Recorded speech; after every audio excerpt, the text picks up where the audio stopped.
Baking should be fun, not stressful, and by avoiding these 5 mistakes, you'll end up with a cake that looks and tastes amazing.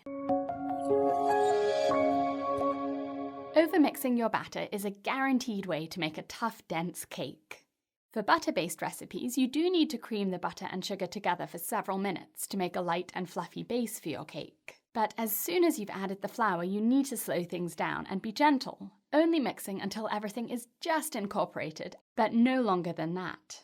As soon as you add the flour, the gluten in it will start to develop, and that's what can make a cake tough. So as soon as you can't see the separate ingredients in your batter anymore, it's mixed. So it's time to stop. Old baking powder isn't dangerous to eat, but it doesn't do its job anymore. Look what happens to this cake that was made with expired baking powder.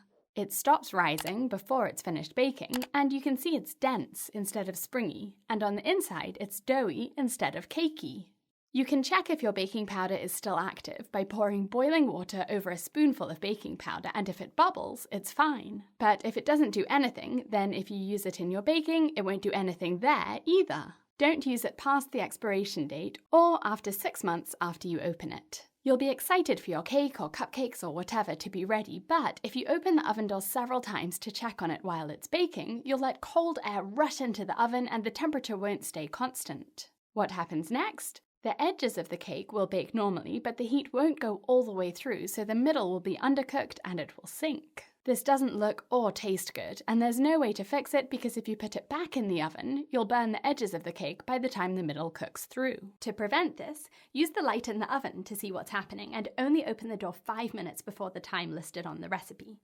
I troubleshoot all sorts of issues like over-rising cakes, domed cakes, underbaked cakes, and what happens if you use too much or too little of ingredients like flour and sugar in my Basics of Cake master course. I'll show you why these things happen and how to avoid them. You'll learn to perfect the foundation of your cakes with modules on every step of making a cake. Mixing, baking, leveling and dividing cake layers, making fillings and frostings, assembling cakes, frosting, decorating, storing, transporting, and serving. The link for the course with a discount is in the top of the screen, or check the video description or go to britishgirlbakes.com. After baking your cakes, it's tempting to flip the pans over straight away, but the cakes are still very fragile because the baking process continues as the cakes cool.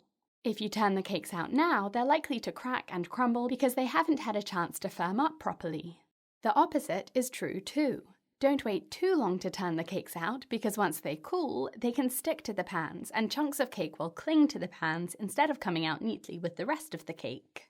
As a guide, I use this trick. Wait until you can pick the pans up comfortably with your bare hands. They'll still be very warm, but not burning. At this point, the cakes have cooled enough to firm up slightly, but not so much that they'll stick to the pans. If your layers do crack or crumble, don't throw away. I'll show you how to fix them in this video over here.